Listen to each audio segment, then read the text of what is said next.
তো অনেক সংসদ দেখেছেন, অনেক নেতা দেখেছেন, অনেক নির্বাচন দেখেছেন। আপনাদের কাছে জোড়হাত তুলে ফরিয়াদ করি, একটাবারের জন্য, শুধু একটাবারের জন্য আগামীর সংসদ কোরআন দ্বারা আপনারা গঠন করেন। আগামীর সংসদে ইসলামিক মানুষগুলোকে নেন। তারা যদি পরিবর্তন না করতে পারে, আর জীবনে কোনোদিন ইসলামী দলের জন্য ভোট চাইব না, সমর্থন চাইব না, ঠিক কিনা?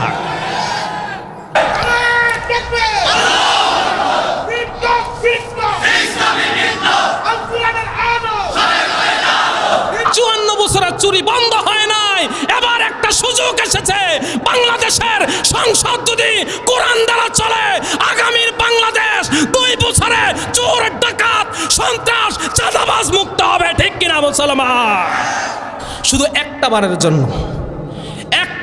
জন্য ইসলামী, একটাবারের জন্য কোরআনটাকে সংসদে নিয়ে যান। আপনাদের কাছে অনুরোধ করি, আগামীর বাংলাদেশ যদি 2 বছরে পরিবর্তন না হয়, বাংলাদেশে 2 বছরের মধ্যে যদি চোর ডাকাত নির্মূল না হয়, চাঁদাবাজ নির্মূল না হয়, সন্ত্রাস নির্মূল না হয়, ওয়াদা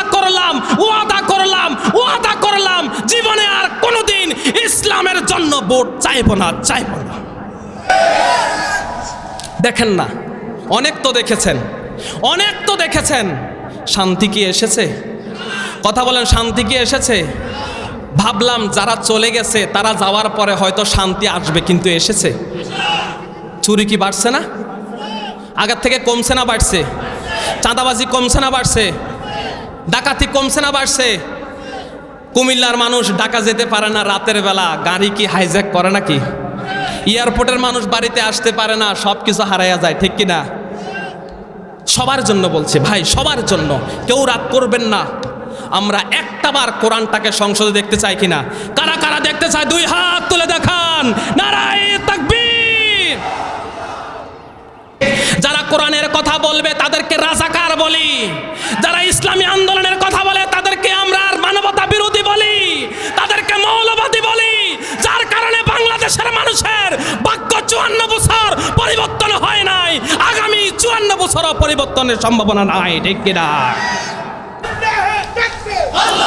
ও আমার প্রিয় বন্ধুরা, হযরত ওমরের সময় চুরি হয় নাই, কারণ কোরআন দ্বারা দেশ চলেছে, ঠিক কিনা?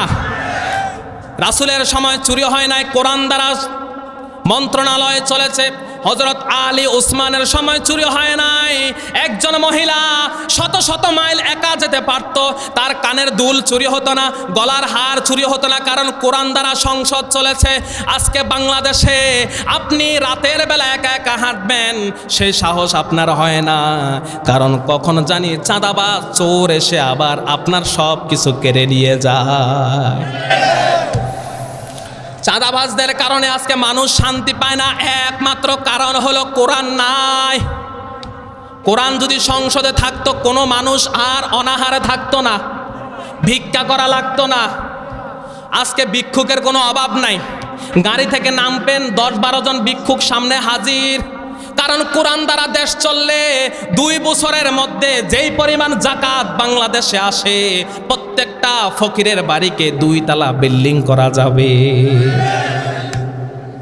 2 তলা বিল্ডিং করা যাবে প্রত্যেকটা গরিব ফকিরের বাড়ি, কারণ এত পরিমাণ জাকাত বাংলাদেশে আছে, হাজার কোটি টাকা জাকাত আসে। কারণ কোরআন যদি সংসদে যায়, ইসলামী মানুষের হাতে যদি দেশ চলে যায়, জাকাতের টাকা গরিবকে দিয়ে এই বাংলাদেশে 2-3 বছর পরে আর কোনো গরিব পাওয়া যাবে না, ফকির মিসকিন পাওয়া যাবে না। আপনার জাকাতের টাকা কাকে দিবেন সেই মানুষটাকে পাওয়া যাবে না, ঠিক কিনা? কিন্তু দুর্ভাগা মানুষ আমরা কোরআনটাকে চিনলাম না, আমরা শুধু ট্যাগ দেই। বিল্ডিং করা যাবে প্রত্যেকটা গরিব ফকিরের বাড়ি, কারণ এত পরিমাণ জাকাত বাংলাদেশে আছে, হাজার কোটি টাকা জাকাত আসে। কারণ কোরআন যদি সংসদে যায়, ইসলামী মানুষের হাতে যদি দেশ চলে যায়, জাকাতের টাকা গরিবকে দিয়ে এই বাংলাদেশে 2-3 বছর পরে আর কোনো গরিব পাওয়া যাবে না, ফকির মিসকিন পাওয়া যাবে না। আপনার জাকাতের টাকা কাকে দিবেন সেই মানুষটাকে পাওয়া যাবে না, ঠিক কিনা? কিন্তু দুর্ভাগা মানুষ আমরা কোরআনটাকে চিনলাম না, আমরা শুধু ট্যাগ দেই। যারা কোরআনের কথা বলবে তাদেরকে রাজাকার বলি, যারা ইসলামী আন্দোলনের কথা বলে তাদেরকে আমরা মানবতা বিরোধী বলি, তাদেরকে মৌলবাদী বলি।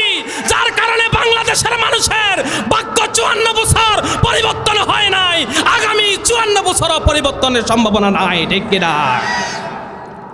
আগামীর বাংলাদেশ পরিবর্তন হওয়ার দরকার আছে না নাই মুসলমান? শুধু কি জামাতের জন্য নাকি পুরো বাংলাদেশের জন্য? পুরো বাংলাদেশের মানুষের জন্য আগামীর সংসদ, আগামীর দেশ পরিবর্তন হওয়া দরকার। প্রিয় ভাইয়েরা, কেউ মনে রাগ করবেন না প্লিজ, 2 হাত তুলে আপনাদেরকে বলি, কেউ রাগ করবেন না। 54 বছরে অনেক শাসন দেখেছি, কেউ আমাদেরকে শান্তি দিতে পারে নাই, কেউ পারে নাই। এখানে আপনারা বিভিন্ন দলের মানুষ আছে, রাগ করবেন না। জীবনে তো অনেক সংসদ দেখেছেন, অনেক নেতা দেখেছেন, অনেক নির্বাচন দেখেছেন। আপনাদের কাছে জোড়হাত তুলে ফরিয়াদ করি, একটা বারের জন্য, শুধু একটা বারের জন্য আগামীর সংসদ কোরআন দ্বারা আপনারা গঠন করেন। আগামীর সংসদে ইসলামিক মানুষগুলোকে নেন, তারা যদি পরিবর্তন না করতে পারে আর জীবনে কোনোদিন ইসলামী দলের জন্য ভোট চাইব না, সমর্থন চাইব না, ঠিক কিনা? এই যে আমার রব আল্লাহ, আজকে একটা নতুন কথা বলে যায়। আমাদের রব আল্লাহ, এটা কয় জীবনে? 6 জীবনে। কয় জীবনে মনে রাখেন?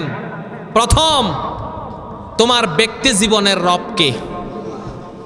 ব্যক্তি জীবনে আমি আল্লাহকে মানলাম কিনা, ব্যক্তি জীবনে নামাজ পড়লাম কিনা, ব্যক্তি জীবনে পর্দা করলাম কিনা, ব্যক্তি জীবনে হালাল ইনকাম করলাম কিনা, ব্যক্তি জীবনে মানুষের উপকার করলাম কিনা, তোমার ব্যক্তি জীবনের রবকে। এটা হলো ব্যক্তি জীবনের রব।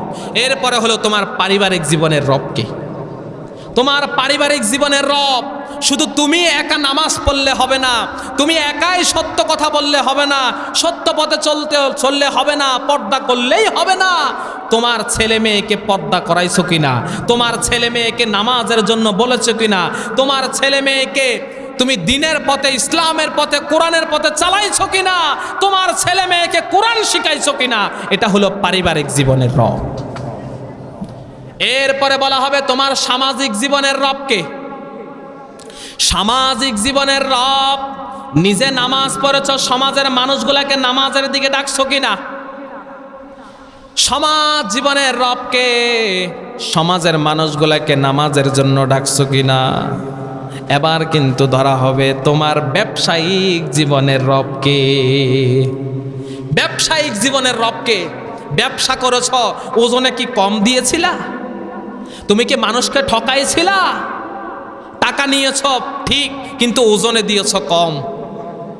খেয়েছো তুমি সুদ, সুদের ব্যবসা করেছ।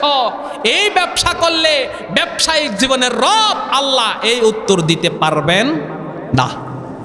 এবার তোমার রাষ্ট্রীয় জীবনের রবকে। 5টা গেল, কয়টা? রাষ্ট্রীয় জীবনের রবকে। তুমি রাষ্ট্রীয় জীবনে কাকে মানলা? আল্লাহর বিধান মানলা কিনা? সংসদের মধ্যে কোরআন যাবে, এটা মানলা কিনা? সংসদ কোরআন দ্বারা পরিচালিত হবে, এটা মানলা কিনা? সাবধান, বানাইয়া বলছি না, হাদিসের কথা বলছি। কারণ কিয়ামতের দিন ওই কবরের মধ্যে আপনাকে প্রশ্ন করা হবে, তোমার রবকে, মান রাব্বুকা। তখনই আপনি রব্বি আল্লাহ বলতে পারবেন, যখন আপনার 6 জীবনের রব আল্লাহকে মানতে পারবে। 5 নম্বরে হলো রাষ্ট্রীয় জীবনের রবকে। এবার বলো রাষ্ট্রীয় জীবনের রবকে। রাষ্ট্রীয় জীবনে তুমি কাকে মানলা? যখন বিচারালয় বিচার হয়, যখন কোর্টের মধ্যে বিচার হয়, ওখানে কি কোরআন দ্বারা বিচার হয়েছে নাকি ব্রিটিশের আইনে বিচার হয়েছে? জবাব দাও। আপনি বলবেন, ইয়া আল্লাহ, আমি কেমনে জবাব দিব? কারণ আমি তো এমপিও ছিলাম না, মন্ত্রীও ছিলাম না, তাই ওখানে বিচার করেছে, আমি বিচারপতি ছিলাম না, আমার ক্ষমতা ছিল না। তখন আল্লাহ বলবেন, ভোটের সময় তুমি কি চোরকে ভোট দিয়েছিলা নাকি একজন ইসলামী মানুষকে ভোট দিয়েছিলা? আজকে উত্তর দিয়ে যাও, ঠিক কিনা? আজকে উত্তর দিয়ে যাও, বাঁচার উপায় নাই। এবার বলা হবে আন্তর্জাতিক জীবনের রবকে। তুমি আন্তর্জাতিক জীবনের রব কাকে মেনেছ? উত্তর দিয়ে যাও। এ হলো 6 জীবনের রব। 6 জীবনের রব যদি আপনি দুনিয়াতে মানেন, সেই দিন যখন প্রশ্ন করা হবে মান রাব্বুকা, তোমার রব কে, তখন বলতে পারবেন রব্বি আল্লাহ, আমার রব হলো আল্লাহ। সুবহানাল্লাহ বলেন। ওয়ামা দীনুকা, তোমার দিন কি? এবার বলো তোমার দিন কি? কি বলবেন? আমার দিন কি? দিনিয়াল ইসলাম। কি শুনতে ভালো লাগে না? আমার দিন ইসলাম, এটা মানতে অস্বীকার করেন কে কে? আমার দিন ইসলাম এটা মানেন না কে কে? একজন আছেন এখানে? কথা বলেন, কেউ আছেন এখানে? কেউ নাই। কিন্তু কাজে কর্মে প্রকাশ হয় না কেন? আমার দিন ইসলাম এটা কাজে কর্মে প্রকাশ হয় না কেন? সেই দিন তো কবরে এটাই আপনাকে প্রশ্ন করবে, অমা দিনুকা, তোমার দিন কি? আপনি বিএনপির হলো আপনাকে এই প্রশ্ন করবে, আপনি জামাতের হলো আপনাকে এই প্রশ্ন করবে, আপনি আওয়ামী লীগের হলেও আপনাকে এই প্রশ্ন করবে। হেফাজত, চরমনাই যাই হন না কেন, কবরের মধ্যে রাখার পরে আপনাকে প্রশ্ন করা হবে মান রব্বুকা, তোমার রবকে, ওমা দিনুকা, তোমার দিন কি, ওমান হাদার রাজুল, ওই যে ব্যক্তিটাকে দেখা যায় রাসূলকে দেখাইয়া বলবেন ওই ব্যক্তিটাকে। সেই দিন বলবে না আপনি দুনিয়াতে কোন দল করেছেন, আপনি কোন পার্টি করেছেন, আপনার নেতা কে ছিল তা বলবেন না। বলবে আজকে প্রশ্নের উত্তর দিয়ে যাও, তোমার রব, তোমার দিন, তোমার নবীকে। দুনিয়াতে যদি রবের পথে না চলেন, ইসলামের পথে না চলেন, নবীর আদর্শের পথে না চলেন, দুনিয়াতে যাই করেন না কেন সেদিন উত্তর দিতে পারবেন না। ঠিক কিনা? সম্ভব না, সেদিন ধরা খেয়ে যাবে। আপনি চরমনাই করেছেন, হেফাজত করেছেন, কিন্তু দিনের পথে চলেন নাই, নামাজ পড়েন নাই, সমর্থন করেছেন, কোনো লাভ নাই, কোনো লাভ নাই। এই জন্য দল করবেন, সাথে সাথে আপনাকে পুরো জীবনে রব আল্লাহ, আমার নবী মুহাম্মদ সাল্লাল্লাহু আলাইহি ওয়াসাল্লাম, আমার দিন ইসলাম, এটা আপনাকে মানতে হবে 6 জীবনে। কয় জীবনে? এই জন্য বলা হবে ওয়ামা দিনুকা, তোমার দিন কি? সেই দিন বলবেন আমার দিন হলো ইসলাম। এবার বলা হবে ওমান হাদার রাজুল, ওই যে ব্যক্তিকে দেখা যায়, কাকে কাকে কাকে? রাসূলকে দেখা যায়। এলইডির মধ্যে দেখা যাবে রাসূলকে। রাসূলের চেহারা দেখিয়ে এবার বলা হবে ওমান হাদার রাজুল, দেখো তো ওনাকে চিনো কিনা। আপনি যদি দুনিয়াতে রাসূলের আদর্শ গ্রহণ করেন, রাসূলের পথে চলেন, রাসূলের মতো আপনি সুন্নাত রাখেন, রাসূলের মতো আপনি লেবাস পরেন, রাসূলের পথে চলেন, সেই দিন আপনি অকপটে রাসূলকে দেখে বলতে পারবেন আরে উনি তো আমাদের রাসূল, উনি তো আমার রাসূল। দুনিয়াতে রাসূলকে দেখি নাই, কিন্তু এই রাসূলের জন্য সব সময় ভালোবাসা ছিল। সুবহানাল্লাহ বলেন। দুনিয়াতে রাসূলকে আমরা কেউ দেখেছি? কেউ দেখি নাই। কিন্তু যদি রাসূলের পথে চলেন, সেই দিন আপনি পর্দার মধ্যে রাসূলকে দেখার সাথে সাথে কবরের মধ্যে রাসূলকে চিনে যাবেন। সুবহানাল্লাহ বলেন। এবার আপনাকে প্রশ্ন করা হবে, তুমি কিভাবে এতগুলা প্রশ্নের উত্তর দিতে পারলা? ও আল্লাহর বান্দা, কিভাবে প্রশ্নের উত্তর দিতে পারলা? তখন সে বলবে করারতু কিতাব আল্লাহ, করারতু কিতাব আল্লাহ। এই দুনিয়াতে আমি আল্লাহর কোরআন পড়লাম, আল্লাহর কোরআন পড়ার কারণে আজকে সবগুলা প্রশ্নের উত্তর দিয়েছি। সুবহানাল্লাহ। কোরআন পড়েন তো? জোরে বলেন, কোরআন পড়েন তো? কোরআন আজকে আছে কিসের উপরে?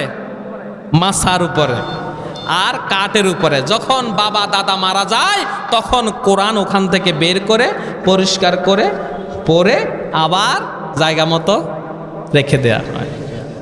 কোরআন দিয়ে আজকে তাবিজ দেয়া হয়। কোরআন এসেছে শুধু তাবিজের জন্য? কোরআন এসেছে শুধু বাবা আর দাদার মারা গেলে তাদের সামনে পড়ার জন্য? কোরআন এসেছে শুধুমাত্র কি খতম করার জন্য? কোরআন এসেছে শুধু খতম করে করে পকেট ভারী করার জন্য? কোরআন এসেছে দুনিয়াতে শান্তির জন্য। কোরআন এসেছে চোর ধরে হাত কাটার জন্য।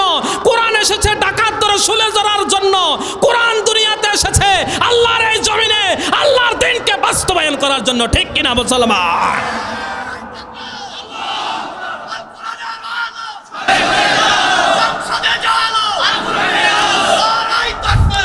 ও আমার প্রিয় বন্ধুরা, আজকে কোরআনটাকে আমরা ব্যবহার করছি। কেউ রমজানে ব্যবহার করি, কেউ মারা যাওয়ার পরে ব্যবহার করি। এই কোরআনটাকে আজকে সুবিধা মতো ব্যবহার করি। কবিরাজ তাবিজ দেয়, তাবিজওয়ালা তাবিজ দেয়, আর হুজুরেরা খতম করে। রমজানে মসজিদের মধ্যে খতম হয়। আজকে 54 বছর ধরে তারাবির নামাজ পড়ি, কোরআন খতম হয়। এই বাংলাদেশে একদিনের জন্য চোর ধরে হাত কাটা হয় নাই, ডাকাত দলে শুলে চড়ানো হয় নাই, সন্ত্রাস ধরে শুলে চড়ানো হয় নাই। এই 54 বছর বাংলাদেশে একদিনের জন্য নামাজ কায়েম হয় নাই, কারণ কোরআন নাই। কোরআন যদি সংসদের মধ্যে থাকতো, এই বাংলাদেশে আর কোনোদিন চুরি হতো না, ডাকাতি হতো না, সন্ত্রাস হতো না। জোরে বলেন ঠিক কিনা?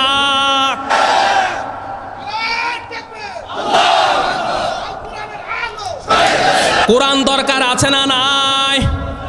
কোরআন কি শুধু আমার আপনার জন্য না, সবার জন্য? কোরআন যদি সংসদে চলে যায়, শুধু মুসলমান নয়, হিন্দু যারা আছে তাদের বাড়িঘর রক্ষা পাবে।